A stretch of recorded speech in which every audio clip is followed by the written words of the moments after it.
जहीरुद्दीन मोहम्मद उर्फ बाबर मुगल साम्राज्य के सबसे पहले रूलर थे। इनका जन्म मिडिल एशिया के प्रेजेंट उज्बेकिस्तान में हुआ था। यह तैमूर और चंगेज खान के वंशज थे।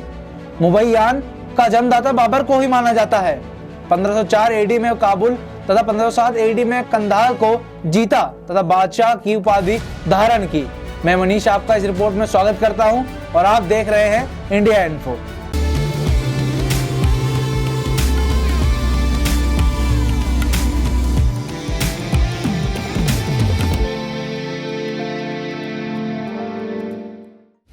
भारत में मुगल राजवंश महानतम शासकों में से एक था, जिन्होंने हजारों लाखों लोगों पर शासन किया था। कहा जाता है कि मुगल राजवंश ने अलग तरह की राजनीति करके भारत का चेहरा बदल दिया था। इस राजवंश की भारत में नींव रखने में बाबर का सबसे अहम रोल था, जिसे मुगल साम्राज्य का सबसे प्रमुख शासक माना जाता है।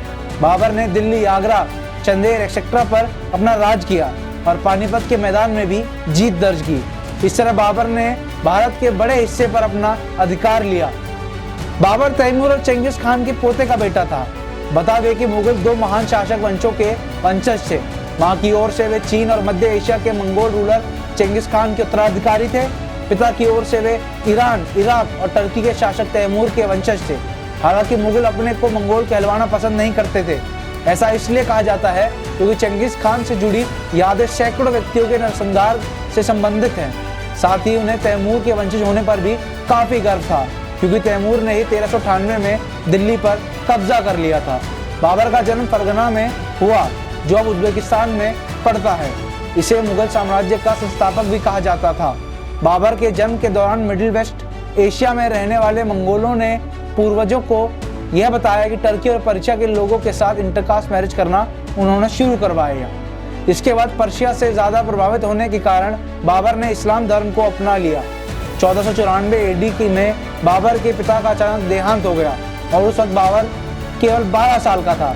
इस वक्त बाबर फरहाना राज्य का उत्तराधिकारी बन गया था। हालांकि ज्यादा दिन तक वो इस गद्दी पर काबिज नहीं रह पाया।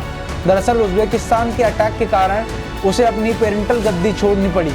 इसके बाद वो कई सालों तक भटकता रहा और फिर 1504 में काबुल पर कब्जा कर लिया।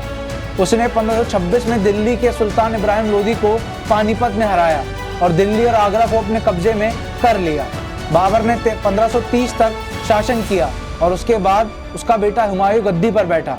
साल 1526 से 1530 तक के अपने शासन में बाबर ने पहले 1526 में पानीपत के लड़ाई में इब्राहिम लोदी और उसके अफगान समर्थकों को हराया। 1527 में खानुआ में राणा सांगा राजपूत राजाओं और उनके समर्थकों को हराया। इसके बाद 1528 में चंदेरी के राजपूतों को भी हराया। भले ही बाबर ने ज्यादा दिन तक भारत पर शासन नहीं किया, लेकिन उसने मुगल साम्राज्य की ऐसी नींव रखी जिसकी जड़ें लंबे समय तक जमी रहीं। इसके बाद उनके बेटे हुमायूं और उसके बाद अकबर, जहांगीर, शाहजहां, औरंगजेब ने भारत में शासन किया। इस रिपोर्ट में इतना ही। विदा लेने से पहले हमें लाइक, शेयर, सब्सक्राइब करें और हमें कमेंट्स में लिख के बताएं कि ये वीडियो आपको कैसी लगी। धन्यवाद।